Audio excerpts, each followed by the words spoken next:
Today's guest paid a production fee to appear on the podcast, which helps us cover production costs and bring you quality content. Their views and opinions are entirely their own.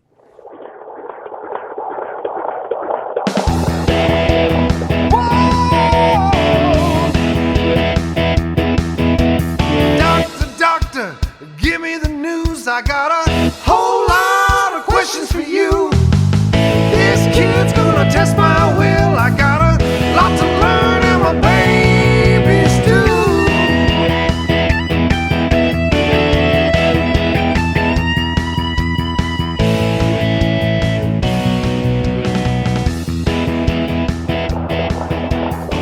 Welcome to the Informed Pregnancy and Parenting Podcast. I'm your host, pregnancy-focused chiropractor, Dr. Elliot Berlin.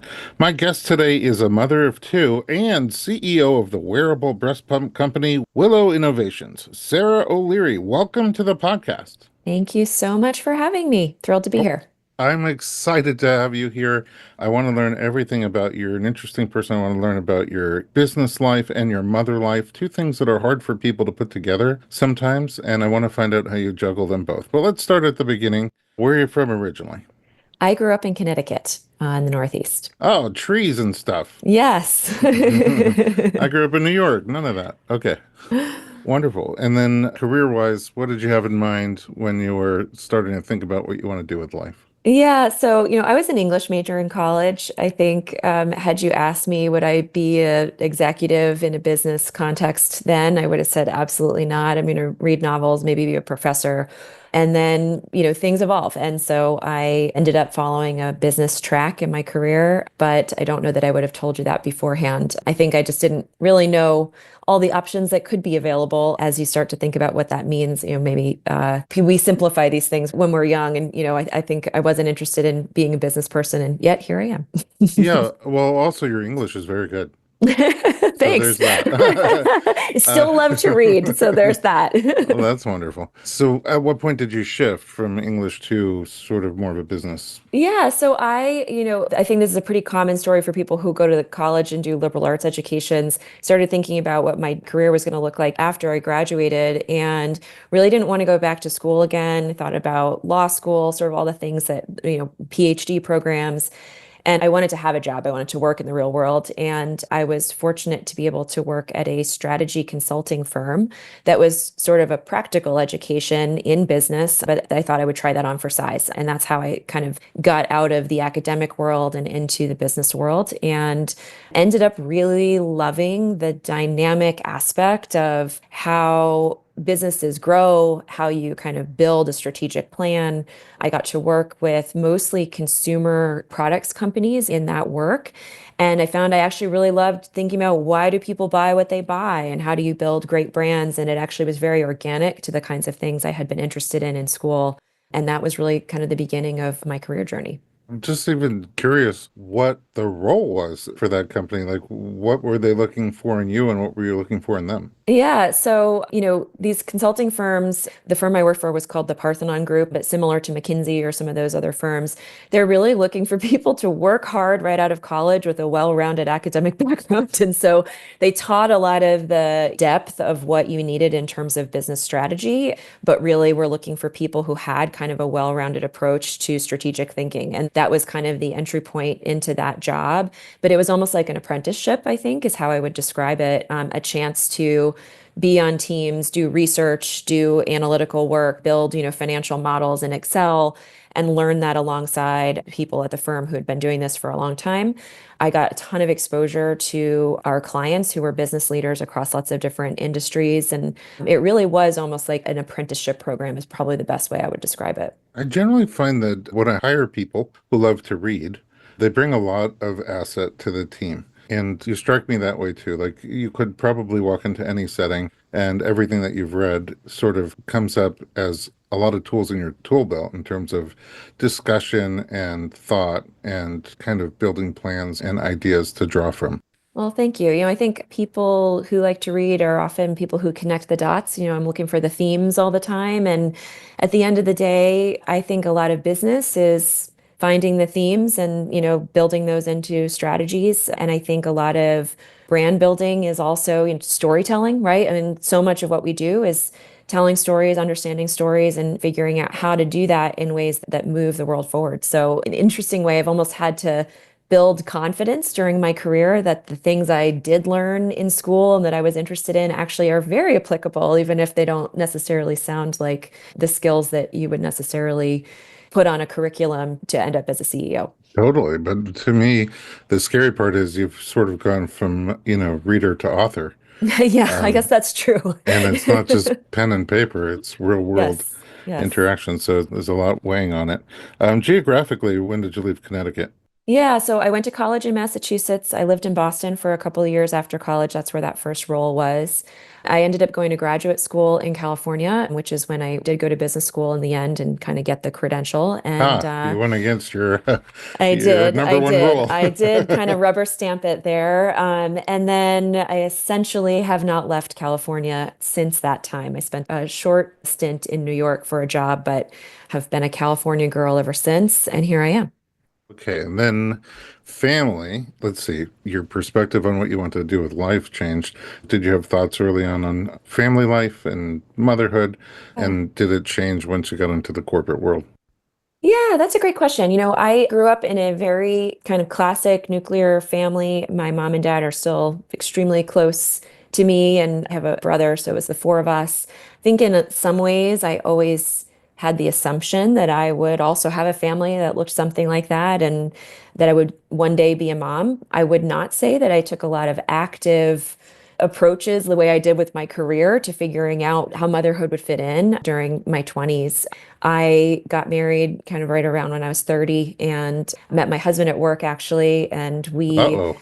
yeah, I know we don't work together anymore, but we did for a brief period of time. And, I think it was almost this sort of assumption that motherhood would be a part of my journey, but not something that I had really built out a plan of how it would come to be. I think I very much believed that I could have it all, that I could handle it and I would be a mom and a career person, and I am now, although I think the way that has actually played out is not as simple as it may seem when you're, just sort of crafting out how you describe your life in 10 years from now. Well, it sounds like there's a bit of a story there. Why don't we take a break? When we Sure. come back, we'll find out how your journey to motherhood unfolded. We'll be right back.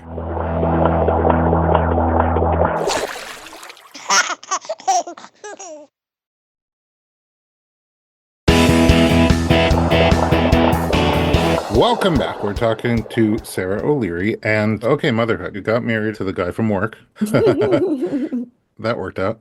That And did. then did you guys talk about having kids early on? It sounds like you're both career oriented. Yeah, we were career oriented, but we did get married, I guess, on the later side of the grand scheme of things, or it felt that way to me at the time. Now I feel like we were still pretty young. And so we did pretty soon say, yeah, let's figure out having a baby. And it was something we both wanted and, we were enthused about. And I would say that was the last point where that seemed so straightforward in that I don't know what I really thought. I guess I just thought you'd try to get pregnant, you'd get pregnant, and there you'd be off to the races. And that was definitely not how it went for us. And happy to share more as the conversation Yeah, goes I here. mean, I think a lot of people are actually taught even if you don't try to get pregnant, you get pregnant, so be Yes. careful. You're totally right. It's almost like you spend so much time avoiding getting pregnant that it's almost this looming thing that like definitely will happen unless you are super careful. And then you go and try and you're like, it's not happening. Yeah, This is not the way it so works. yeah, I mean, it's if you're comfortable talking about it, what were you doing to prevent pregnancy before you started trying? And then what happened once you started trying?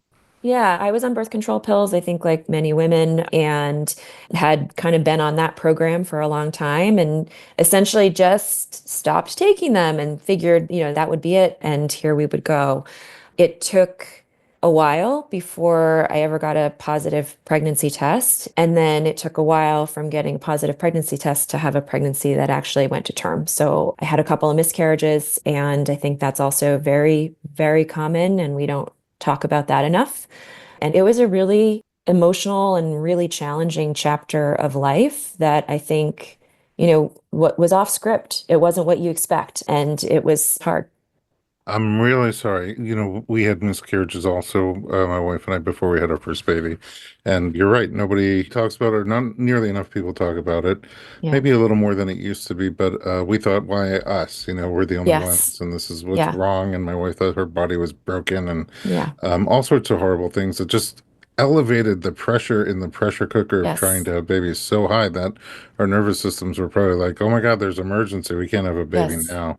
Along those lines, we have a streaming platform called Informed Pregnancy Plus, and one of the series that we have on there is called You Are Not Alone, which Mhm. really elevates the conversation about miscarriage, especially early miscarriage, but pregnancy loss in general. Yeah. Okay, so after multiple miscarriages, were you doing interventions? Were you doing testing and monitoring and Yeah. early interventions? Yeah, so we had just started that journey. I had essentially three miscarriages, one of which was like a potential ectopic pregnancy. So I had to Oh, go through wow. this whole Even more medical scary. thing. I was fine. It was not an emergency, but I was taking medication for that. So it was a long journey.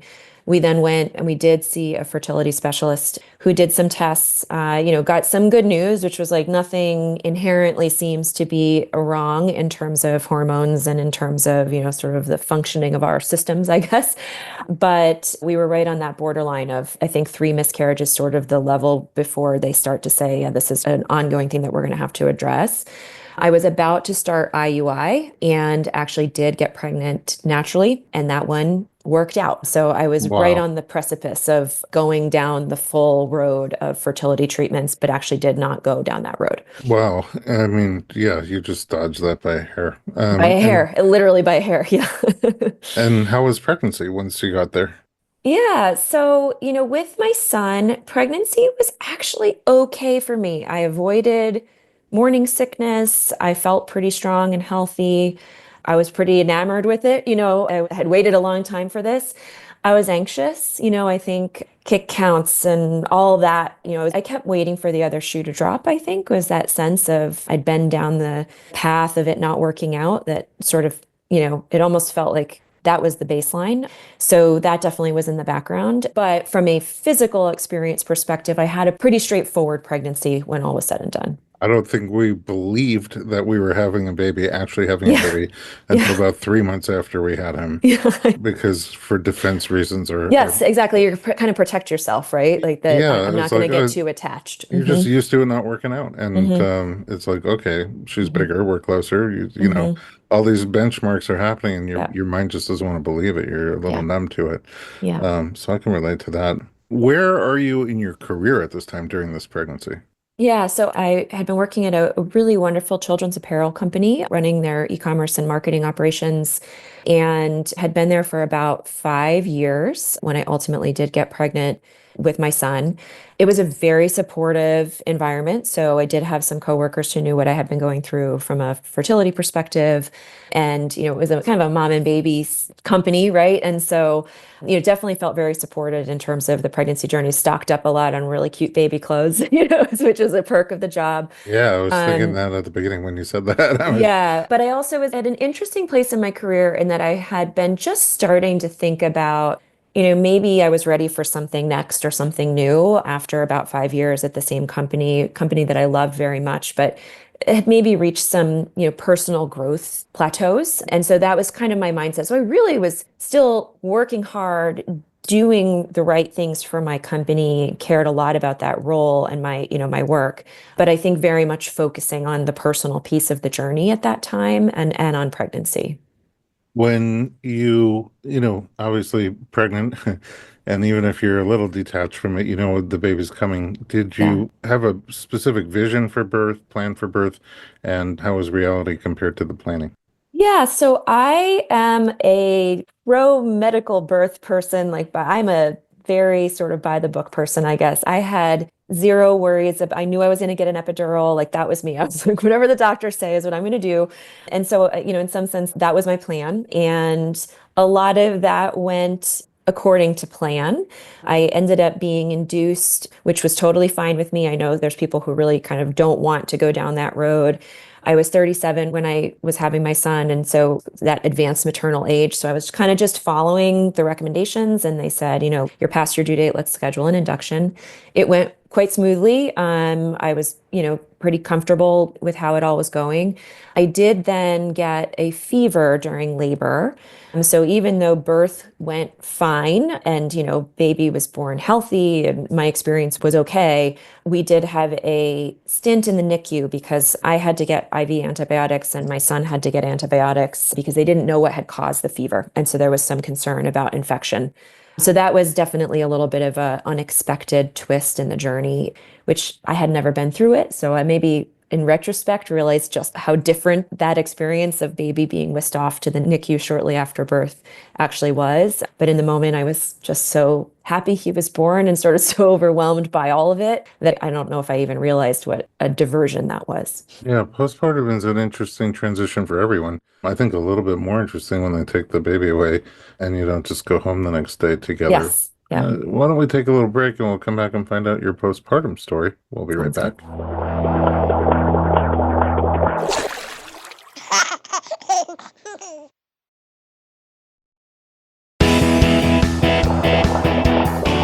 Welcome back. We are talking to Sarah O'Leary. And okay, in your storyline here, where the first baby is born and postpartum happens, starting with a NICU stay. Yeah. How was postpartum for you? And also, did you have a plan for feeding?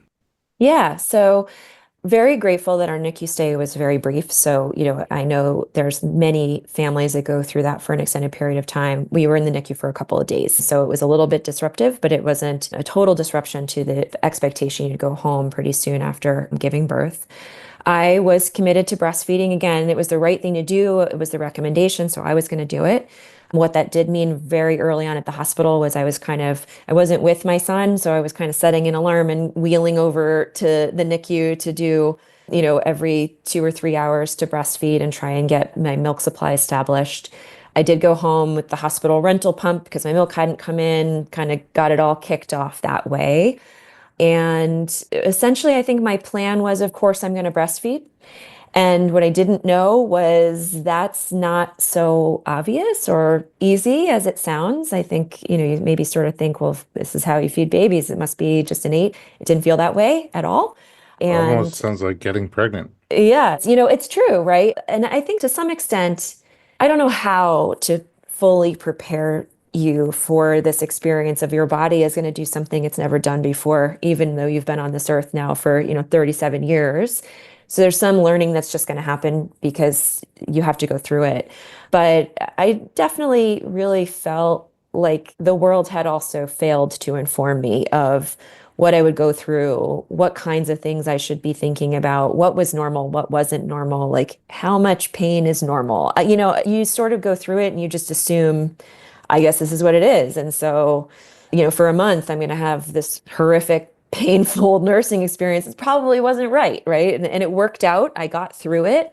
I did breastfeed my son until he was about 7 or 8 months and was really proud of that. But it wasn't a seamless journey, that's for sure. Well, what I've learned over 20 years working with the population here is that all of those stages, whether it's getting pregnant, the various stages of pregnancy, labor, delivery, breastfeeding, postpartum, for some people, elements come super easy and natural. Yeah. And for other people, there's a bit of a learning curve and sometimes a bigger learning curve or obstacles that you have to overcome. Yeah. And that's really the whole reason we put together the whole Informed Pregnancy Media Yeah. platform. Along those lines, we do have an episode called Breastfeeding 101, which is really just a primer for basic things to expect, what's normal, what's not normal, like Yeah.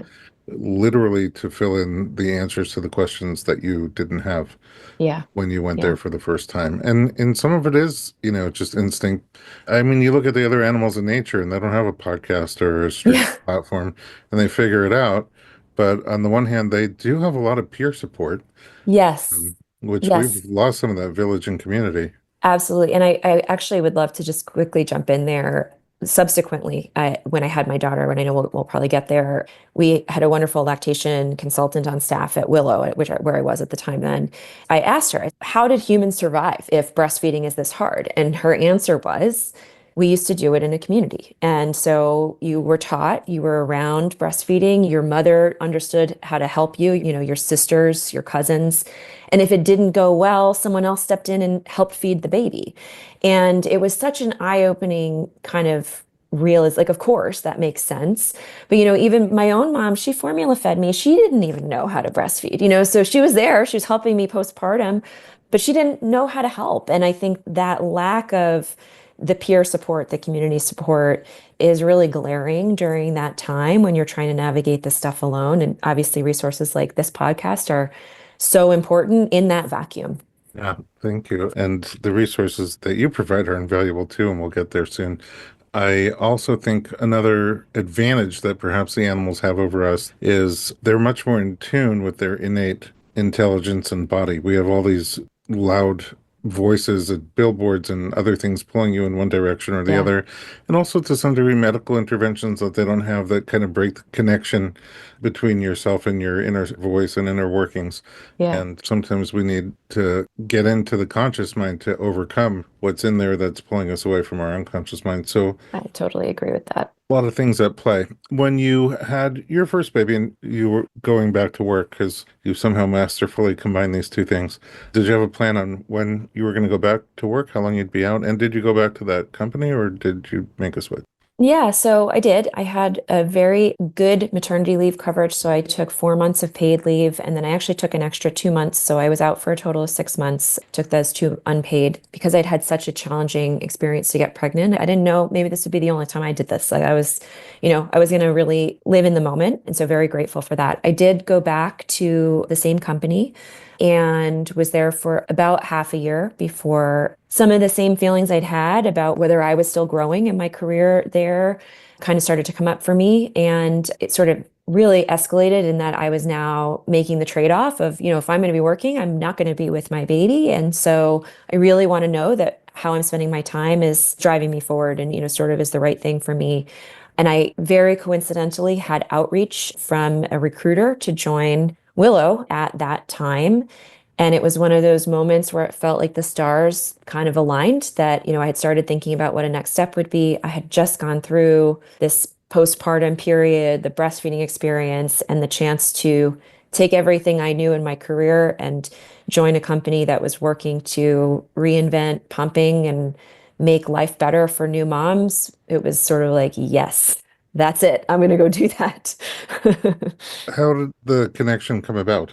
Yeah, so Willow had launched about a year and a half prior to when I got the call and came out of a medical device incubator, really deep research and development experience, medical device experience.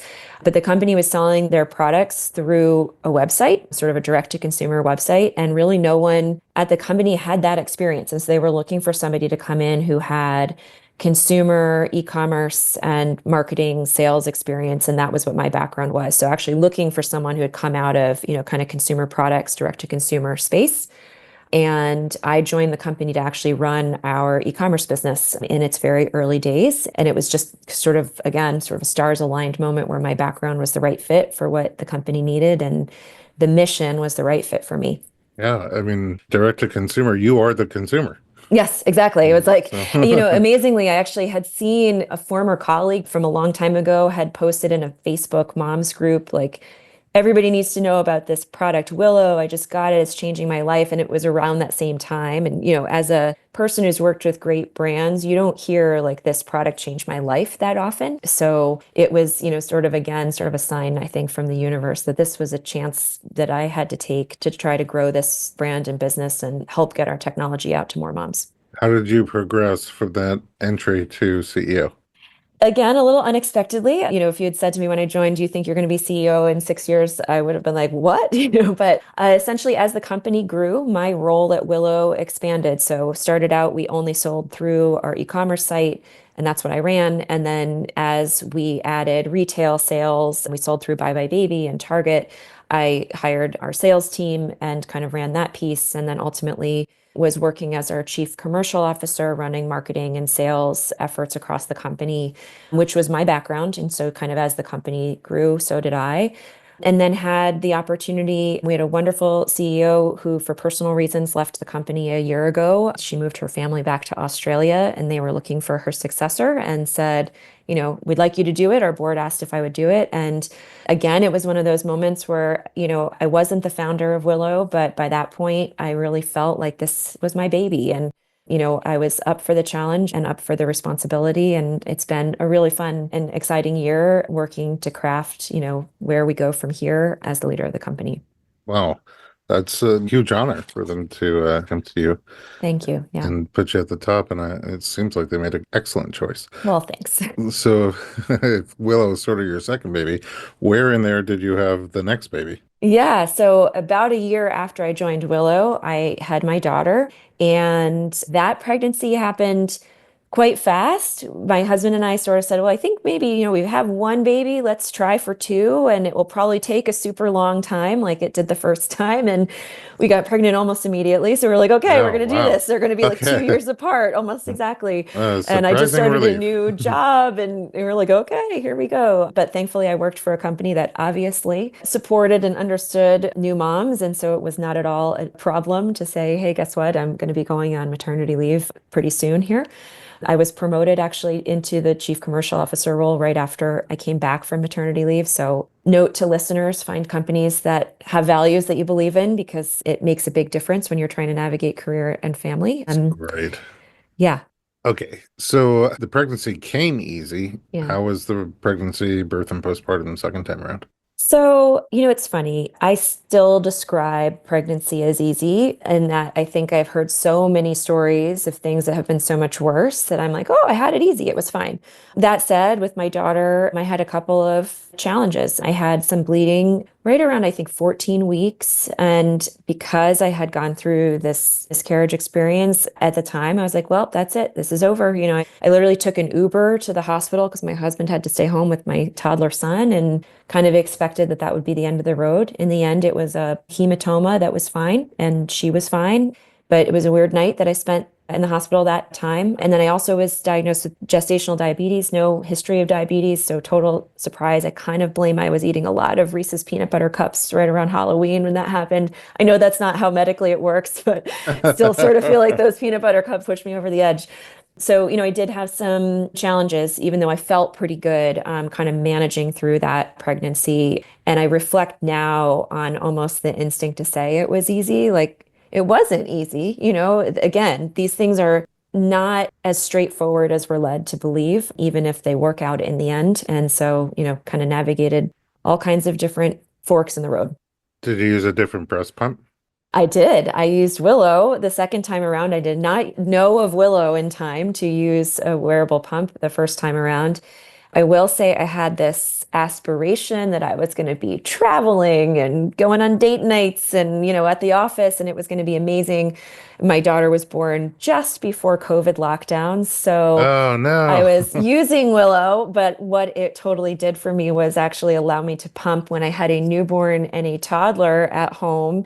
And we were lysoling our groceries and all that, right? And so I don't think I would have pumped actually at all. I don't think my husband would have given my daughter a bottle during that period of time if I hadn't had Willow, where I could actually multitask and do all the things I needed to do and also pump. So in some ways, it was maybe even more valuable than I had imagined, but in a different way than the glamorous life I was going to have pumping when I envisioned it. Right, and I can imagine that the option to do hands-free pumping is just incredibly helpful to different people in different ways. Yes. Yes. So it's a great product. Does the company add any things in the future that you can give away?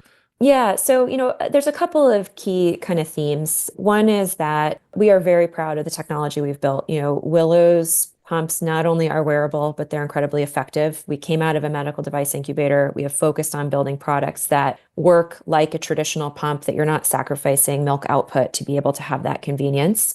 And we're continuing always to sort of push on that technology, but importantly, working to make it as affordable as possible, as much insurance coverage as possible, so that all moms can access great technology. I have a tremendous amount of passion that, affordability shouldn't be what blocks women from having access to great products that work for them and make postpartum easier.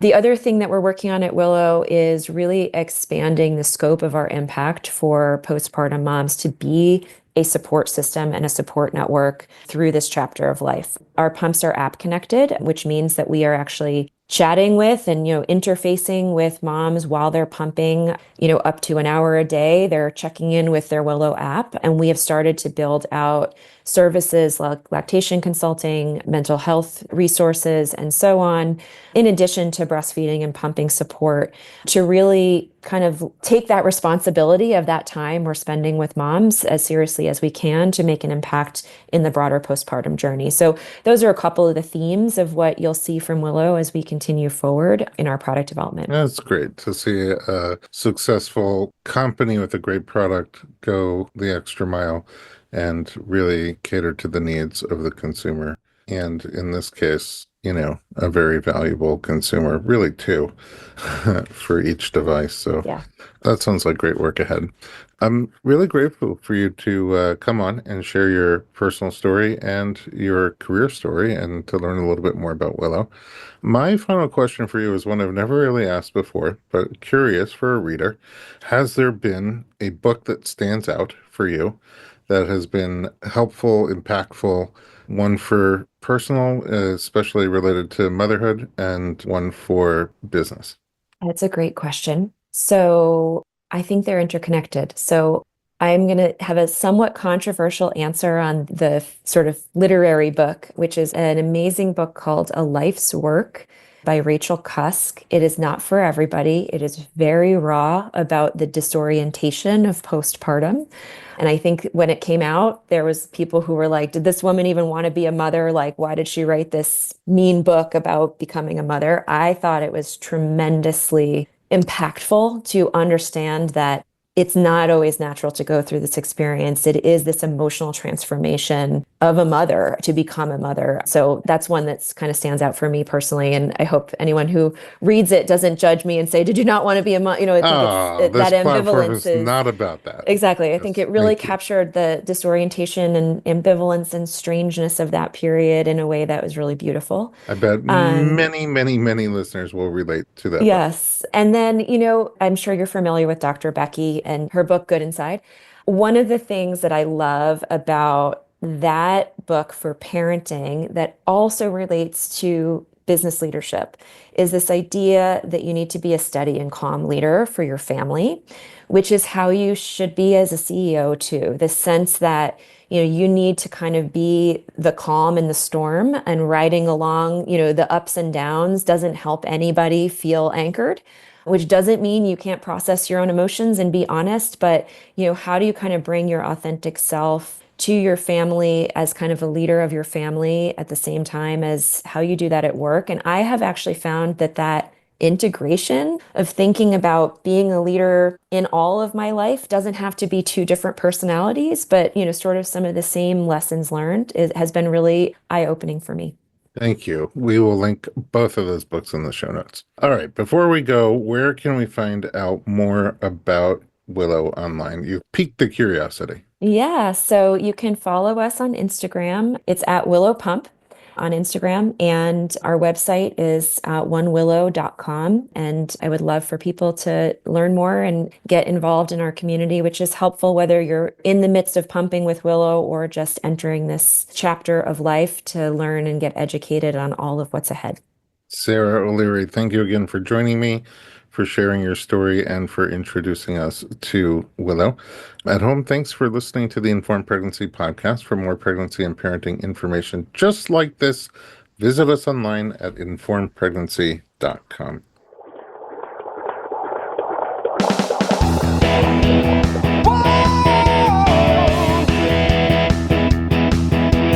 Doctor, doctor, give me the news. I got a